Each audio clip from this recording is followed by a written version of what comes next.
Hi, I'm Ben with the Trailhead, and this is my bicycle story. Shut up and sit down.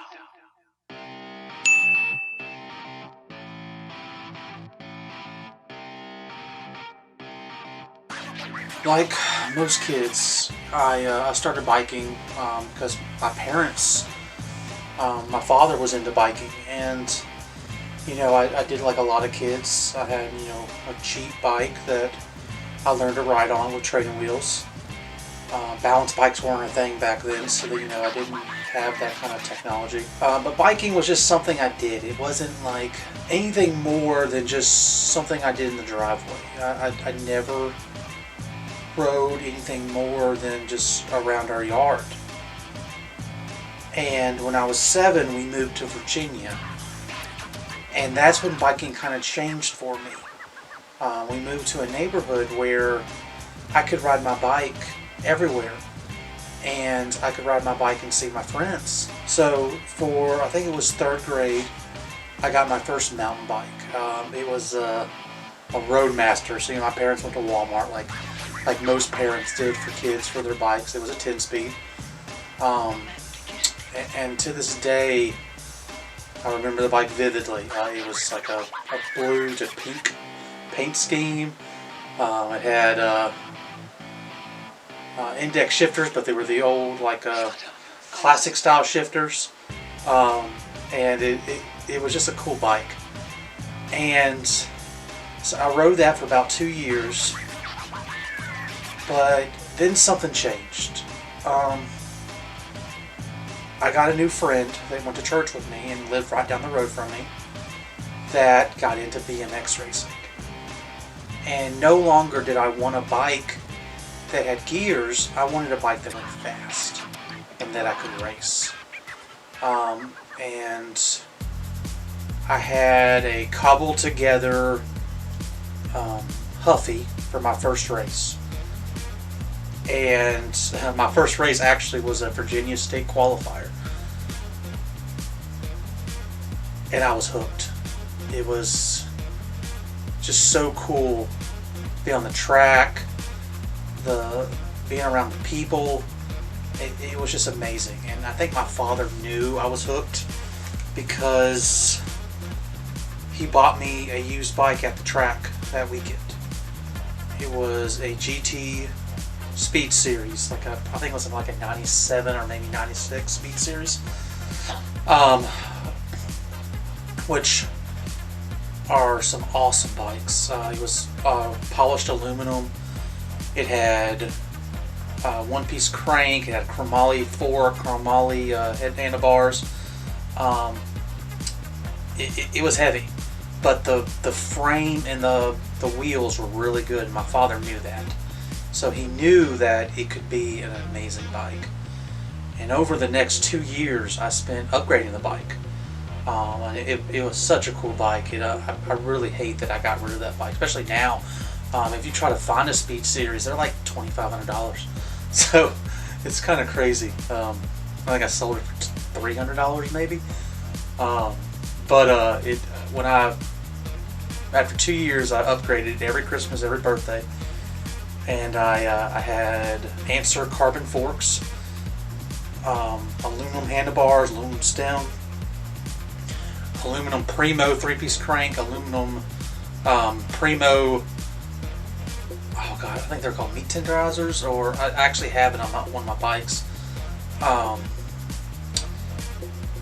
The whole thing was polished aluminum, other than the fork, and it was a cool bike. I really enjoyed that bike. But the season that I finished putting it together, so for my birthday, which is in February, I got the bike finished, and that season, I just dominated. It was like perfect time, perfect everything for me, and I ended up winning states in the year 2000. I think I was 12. Yeah, I was a 12 rookie state champion for the year 2000, and that was a really cool feeling. Being the best at something in the whole state for my class.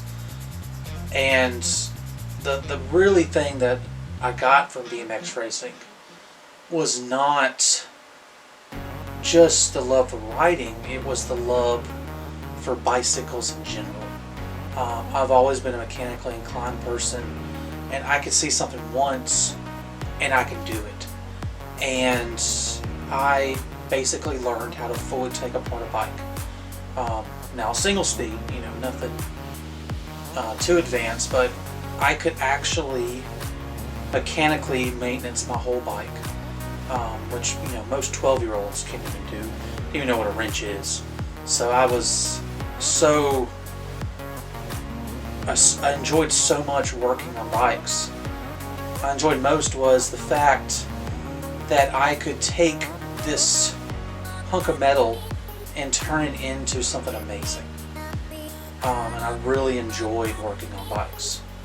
So 2001, we moved to the country, and things kind of changed for me for bicycles for a while. I no longer had it as a mode of transportation because I didn't live by anybody.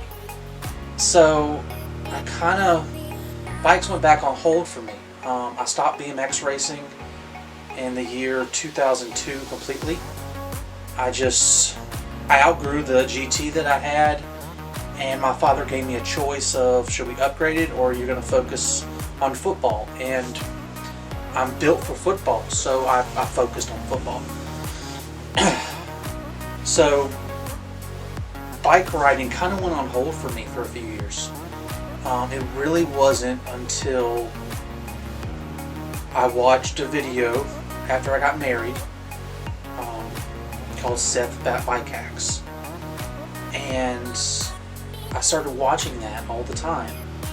It's now known as Burn Peak for those who are not OG like me. I watched Seth back when he lived in Florida from the very beginning, and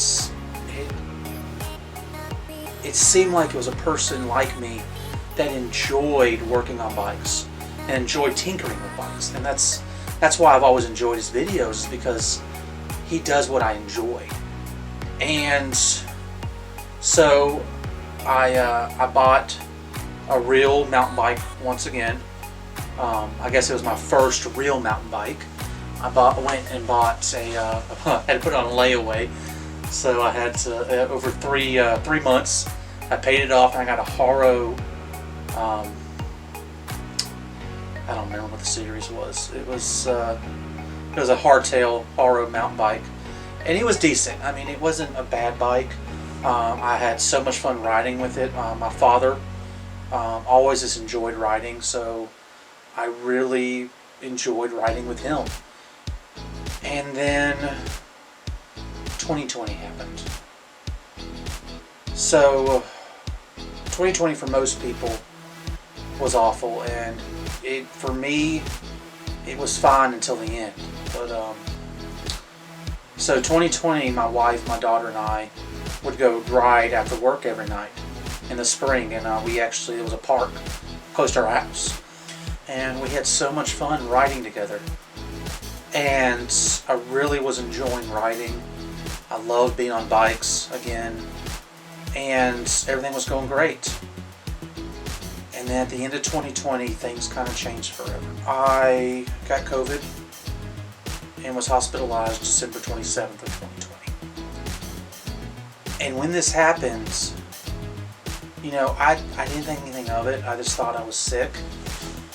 But I was a lot sicker than I thought. And one of the last things I remembered was my wife coming to say goodbye to me.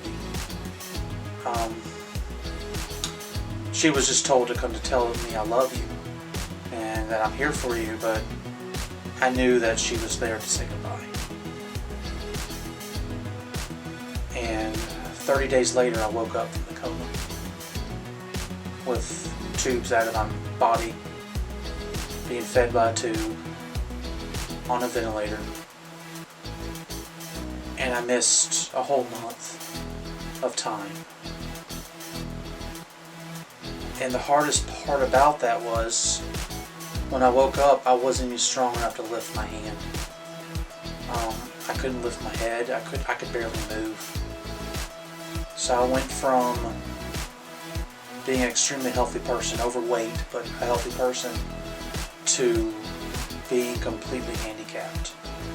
Having to have a machine breathe for me and a tube give me my food. So I learned to walk again, I learned to breathe again, and I learned to do everything again over the summer of over winter of 2021. And by spring, I was home. Still on oxygen, but I was home. And biking no longer was something I could do. So all of 2021, I never touched a bike other than moving them around.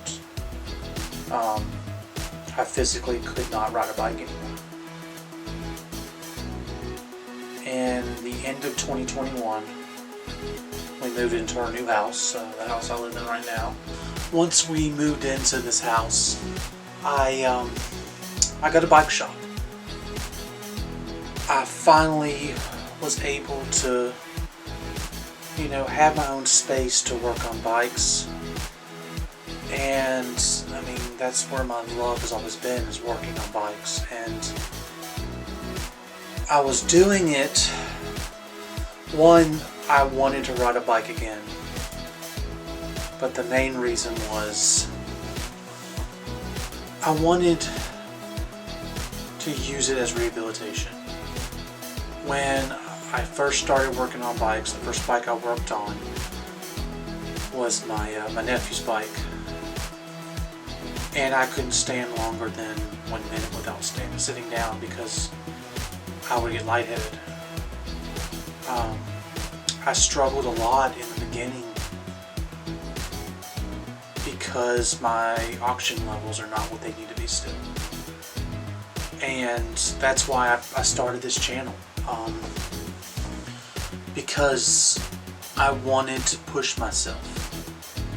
And I wanted to have something that I could focus on to allow me to push myself.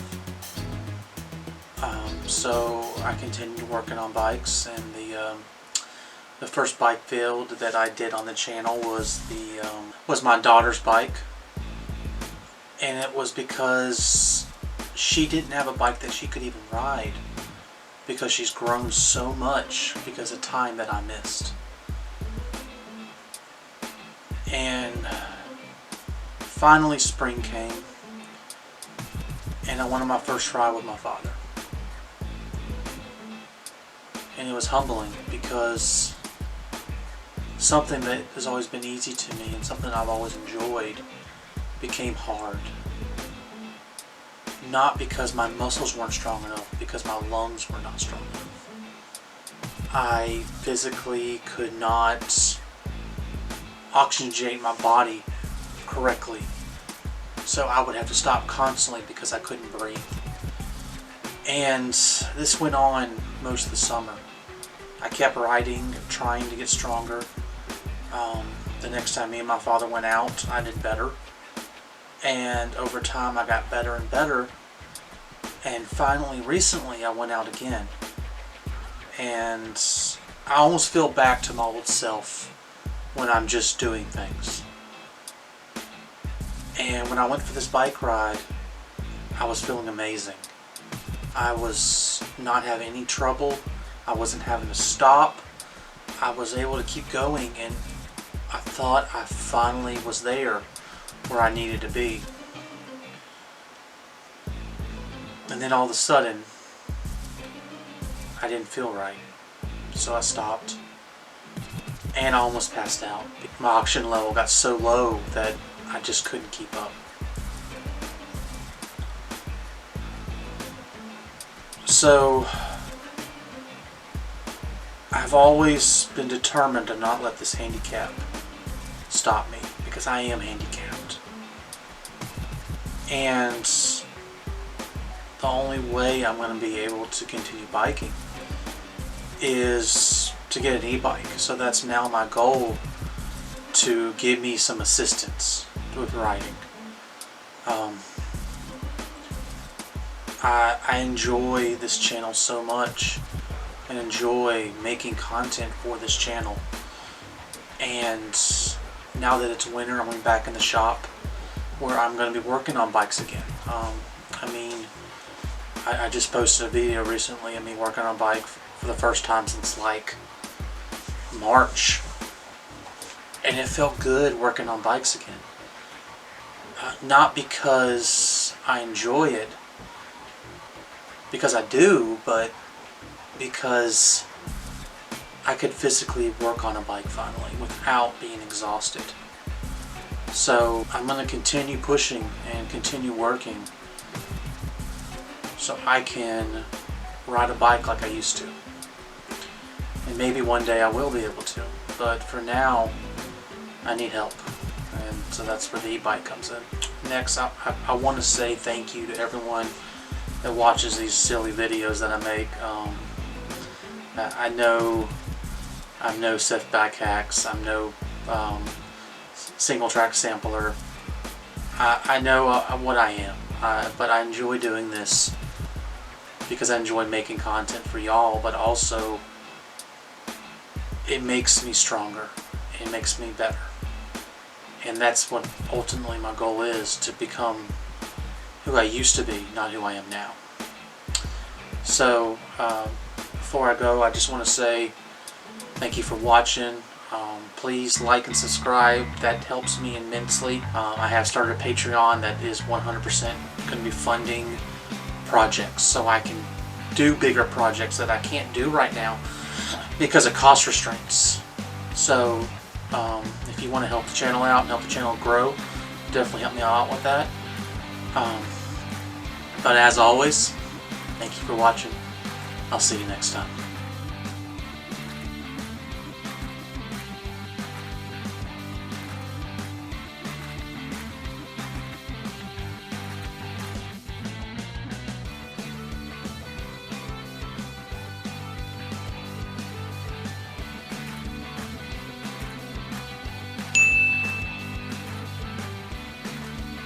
I'm catching up to him.